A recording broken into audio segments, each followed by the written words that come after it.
welcome to English Stories. Thank you for stopping by. Don't forget to share our stories with your friends. Of the flying trunk. There was once a merchant who was so rich that he could have paved the whole street, and perhaps even a little side street besides, with silver. But he did not do that, for he knew other ways to spend his money. If he spent a shilling, he got back £1. Such an excellent businessman was he, till he died. Now his son inherited all his money. He lived very merrily. He went every night to the theatre, made paper kites out of £5 notes, and played ducks and drakes with sovereigns instead of stones. In this way, the money was likely to come soon to an end, and so it did.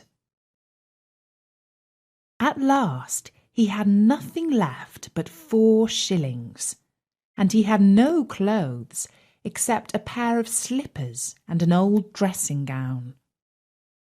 His friends did not trouble themselves any more about him. They would not even walk down the street with him. But one of them, who was rather good-natured, sent him an old trunk with the message, "Pack up." Now a trunk is a big wooden box with a lid, and it can be very useful for carrying things in. That was all very well, but he had nothing to pack up, so he got into the trunk himself. It was an enchanted trunk, for as soon as the lock was pressed, it could fly.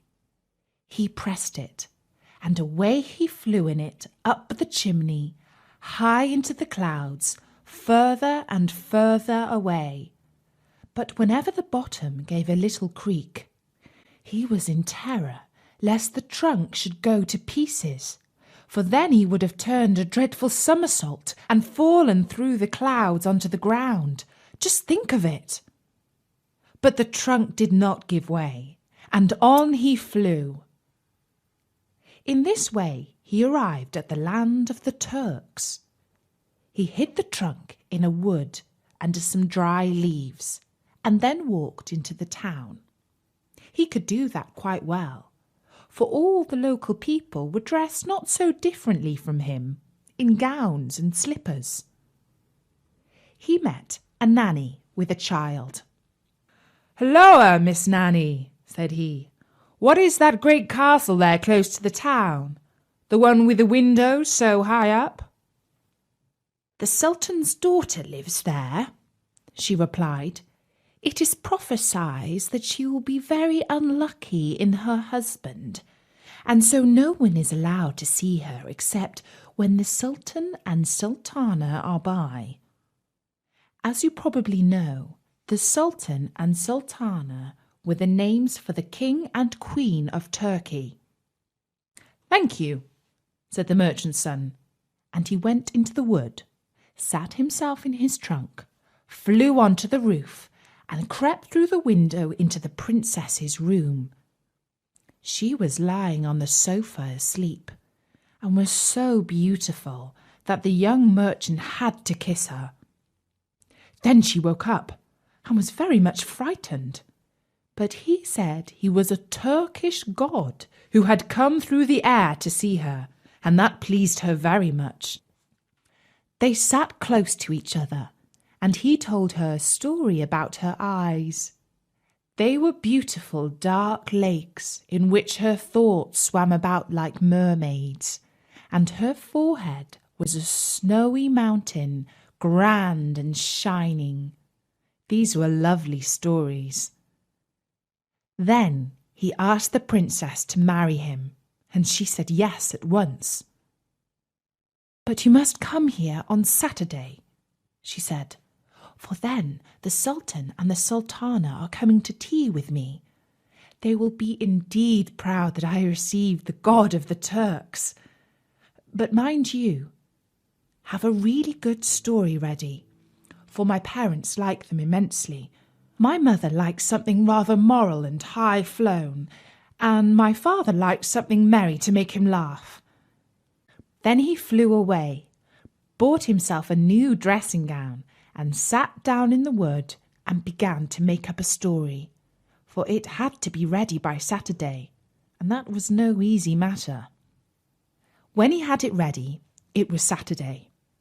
The Sultan, the Sultana, and the whole court were at tea with the princess. He was most graciously received. "Will you tell us a story?" said the Sultana, "one that is thoughtful and instructive." "But something that we can laugh at," said the Sultan. "Oh, certainly," he replied, and began. "Now listen attentively.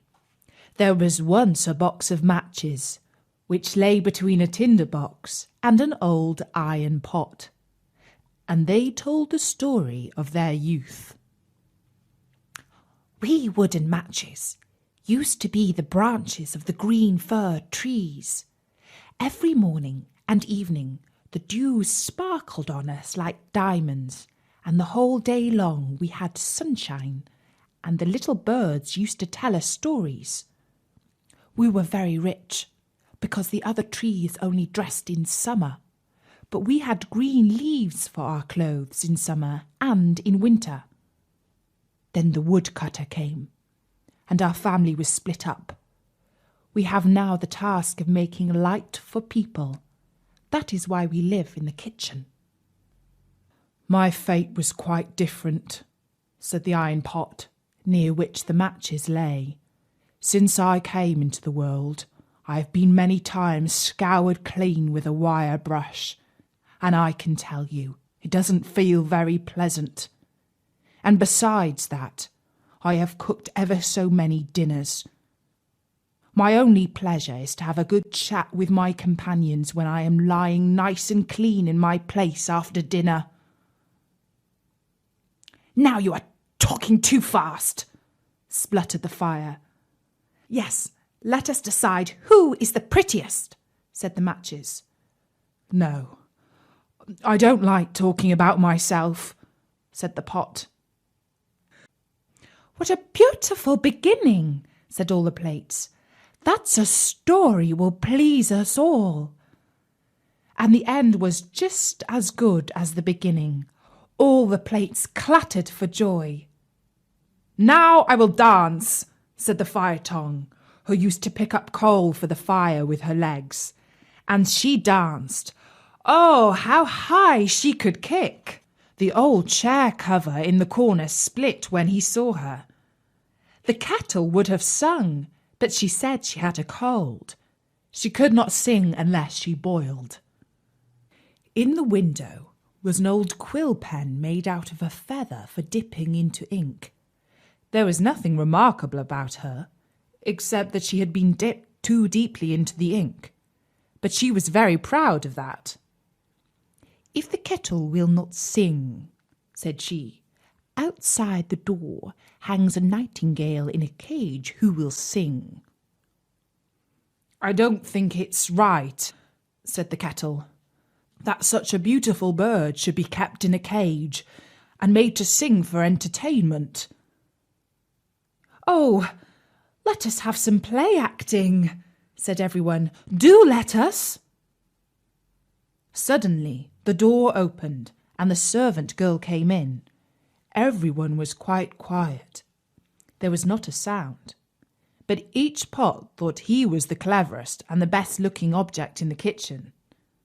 The servant girl took the matches and lit the fire with them. How they spluttered and flamed, to be sure!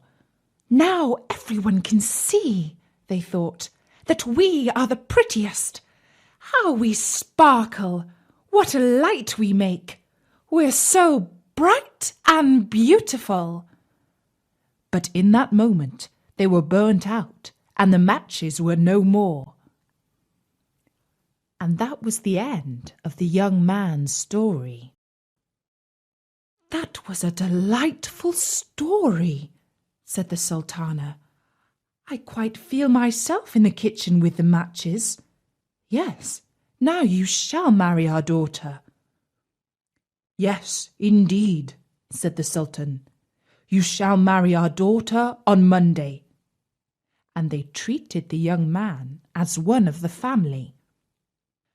The wedding was arranged, and the night before the whole town was illuminated. Biscuits and gingerbreads were thrown amongst the people. The street boys stood on tiptoe crying hurrahs and whistling through their fingers. It was all so splendid. "Now I must also give them a treat," thought the merchant's son. And so he bought rockets, crackers, and all the kinds of fireworks you can think of, put them in his trunk, and flew up with them into the air. Whirr! How they fizzed and blazed! All the Turks jumped so high that their slippers flew above their heads. Such a splendid glitter they had never seen before. Now they could quite well understand that it was the God of the Turks himself who was to marry the princess. As soon as the young merchant came down again into the wood with his trunk, he thought, "Now I will just go into the town to see how the show has taken." And it was quite natural that he should want to do this. Oh, what stories the people had to tell! Each one whom he asked had seen it differently. "I saw the Turkish god himself," said one. "He had eyes like glittering stars and a beard like foaming water." "He flew away in a cloak of fire," said another. They were splendid things that he heard, and the next day was to be his wedding day. Then he went back into the wood to sit in his trunk. But what had become of it? The trunk had been burnt.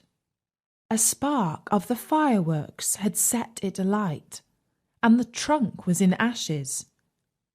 He could no longer fly up to the tower, and could never reach his bride. But he wandered through the world and told stories, though they are not so merry as the one he told about the matches.